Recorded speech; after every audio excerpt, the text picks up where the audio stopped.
Tell us something about yourself without mentioning your name, role, and address. Good evening, sir.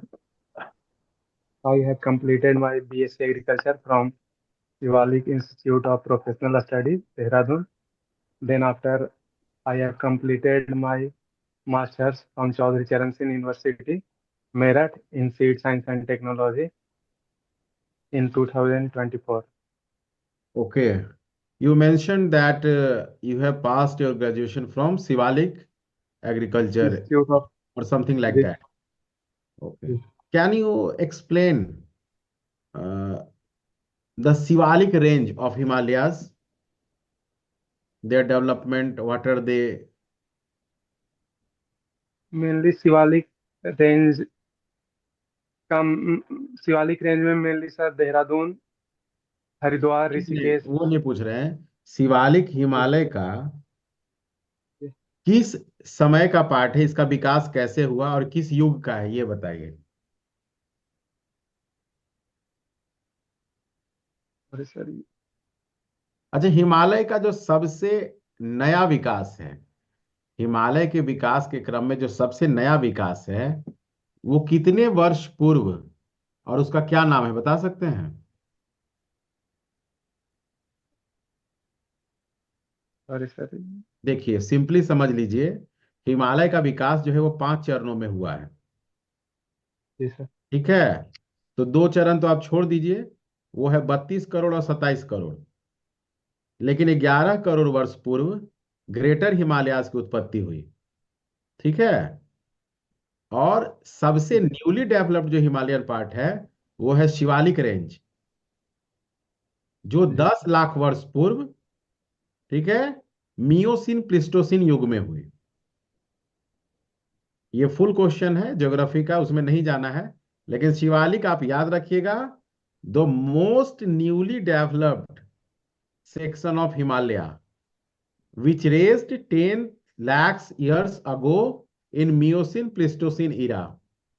अगर आप इतना बता दिए तो फिर आप सभी बच्चों से बहुत ज्यादा लीड ले लीजिएगा। लेकिन चलिए, सबसे न्यूली हिमालय है 10 लाख वर्ष पूर्व। अच्छा, बिहार में हिमालय का कुछ पार्ट देखने को मिलता है?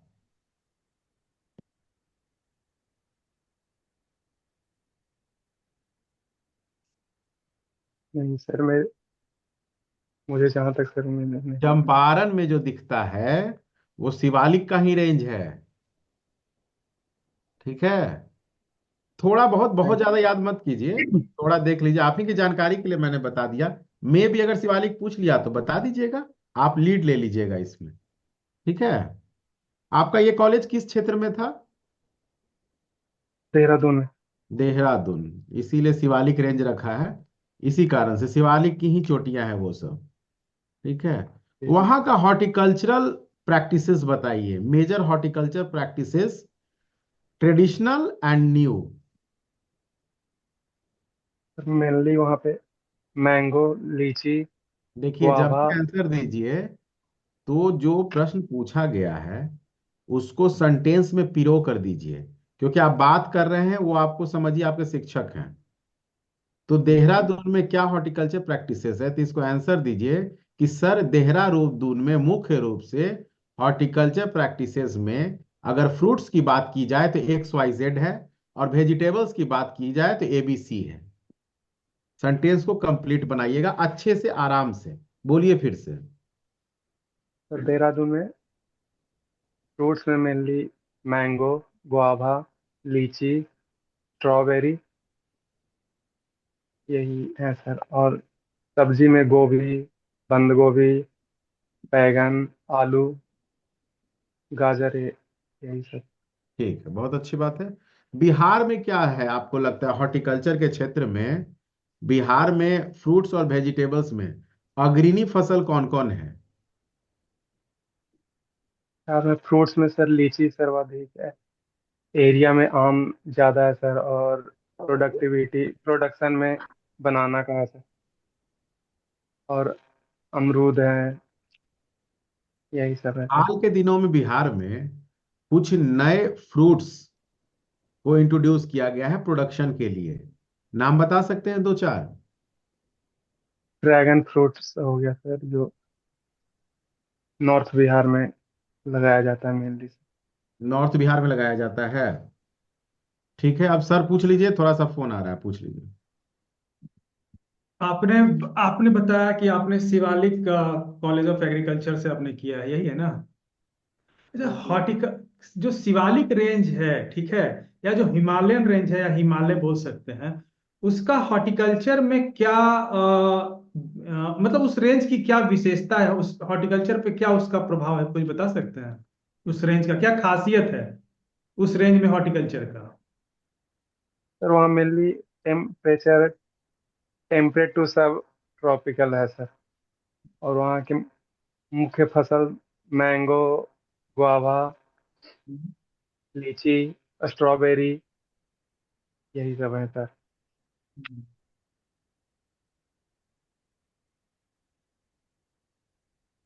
चलिए कुछ क्वेश्चन हो जाए आपसे। बिहार में जो हॉर्टिकल्चर प्रोडक्ट है, उसके जो प्रोड्यूसर फार्मर है, ठीक है, उनकी मुख्य समस्याएं क्या क्या है?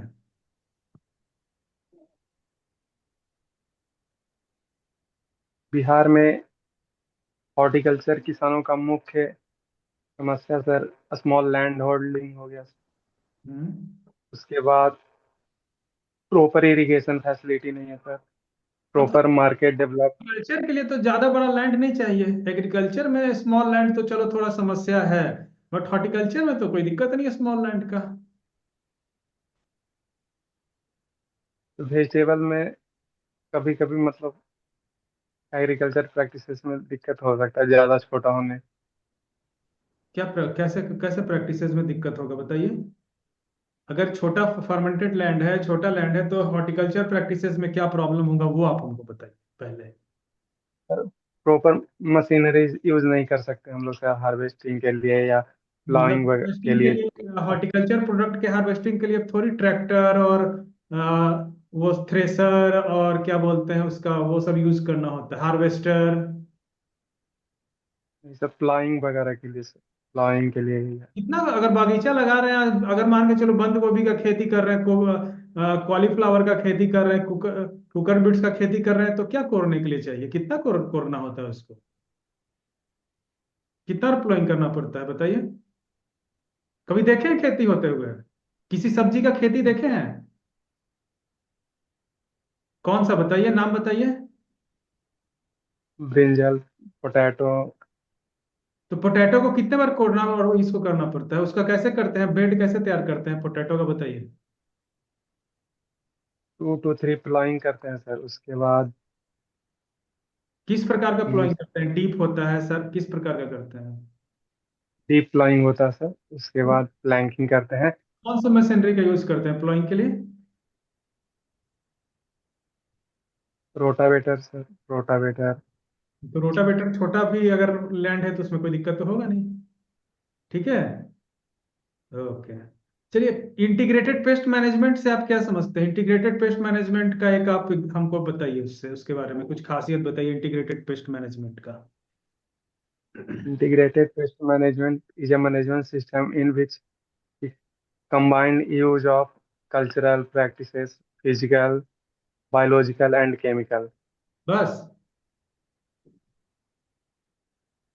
फिजिकल, बायोलॉजिकल और chemical? Cultural, cultural, physical, biological. अच्छा, इसमें जो Yes. हम मोने इस पहले तो इसके कौन कौन से स्टेप होते हैं आईपीएम के, इंटीग्रेटेड पेस्ट मैनेजमेंट के? वन बाय वन स्टेप आपको बताना है, ठीक है, और अरेंजमेंट में बताना है, इधर उधर नहीं जाना है। चलिए बताइए कौन कौन से स्टेप होते हैं। Cultural practices सर पहले आ जाएगा।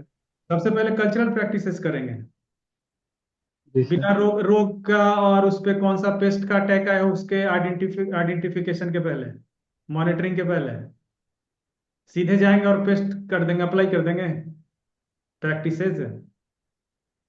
चलिए, मॉनिटरिंग हम बता रहे हैं, मॉनिटरिंग एंड आइडेंटिफिकेशन में क्या क्या आएगा, क्या क्या करना होता है?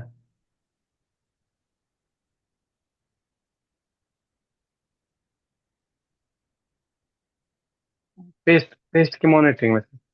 हाँ, तो पहले तो मॉनिटरिंग करेंगे ना, आइडेंटिफिकेशन करेंगे, मॉनिटरिंग करेंगे, फिर क्या, कौन से पेस्ट का अटैक हुआ है पहले वो जानेंगे ना। तो क्या क्या करना पड़ता है?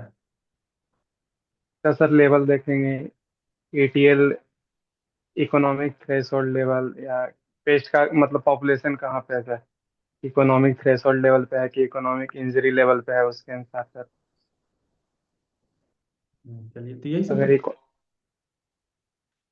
उसके बाद क्या करेंगे, जब मॉनिटरिंग और आइडेंटिफिकेशन हो गया तो? तो उसके बाद अगर सर इकोनॉमिक इकोनॉमिक लेवल पे रहेगा तो उस कंट्रोल टाइम करें, ठीक है। कल्चरल कंट्रोल में क्या क्या करेंगे, कौन कौन सा स्टेप लेंगे कल्चरल उनके लिए? कल्चरल में सर क्रॉप रोटेशन कर सकते हैं सर। हम्म, उसके बाद डीप प्लाइंग कर सकते हैं, sun solarisation sir, sun solarisation sir. उसके बाद चलिए, ये सीड जर्मिनेशन जानते हैं ना? जी sir. What is seed germination?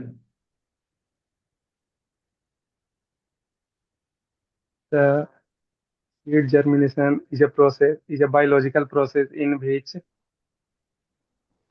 radicle and plumule grow out from seeds and develop in the new plant, ठीक है, अब new आपका base. आपका अंतिम प्रश्न बताइए। What are the major type of seeds? There are mainly four types of seeds: nucleus seed, breeder seed, foundation seed, and certified seed. इसमें 100 ppm किसका होता है? में न्यूक्लियस सीड का 100% प्योरिटी होता है सर, हम्म। और ब्रीडर सीड का भी 100% प्योरिटी होता ठीक है, एक ये बताइए कि नेकेड सीड और अननेकेड सीड क्या है, इसको थोड़ा बताइए विस्तार से, और एग्जाम्पल भी बताइएगा। है। Naked seed which has proper seed coat. तो नाम कुछ होगा ना?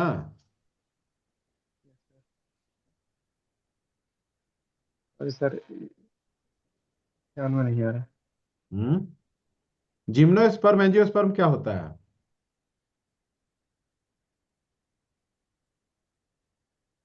अगर ये बेसिक नहीं बताइएगा, ये 12th का बेसिक है, जिम्नोस्पर्म एंजियोस्पर्म। इसमें नेकेड किसको बोलते हैं? जिम्नोस्पर्म। जिम्नो को बोलते हैं कि एंजियो को, एंजियोस्पर्म को बोलते हैं? और सर हमको तो लग रहा है एंजियोस्पर्म को नेकेड बोलते हैं।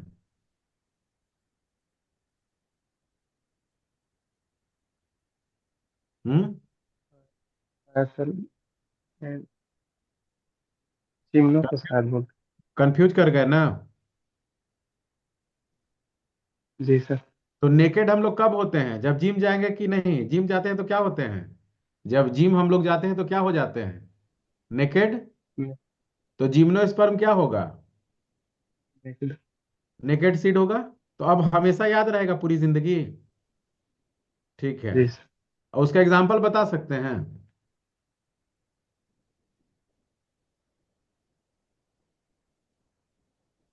चलिए ठीक है, जो भी प्रश्न आपसे पूछा गया है उसको अच्छे से याद कर लीजिएगा, और उससे संबंधित 10-10 क्वेश्चन आप लोग देख लीजिएगा। ठीक है, अब आप जा सर सकते हैं।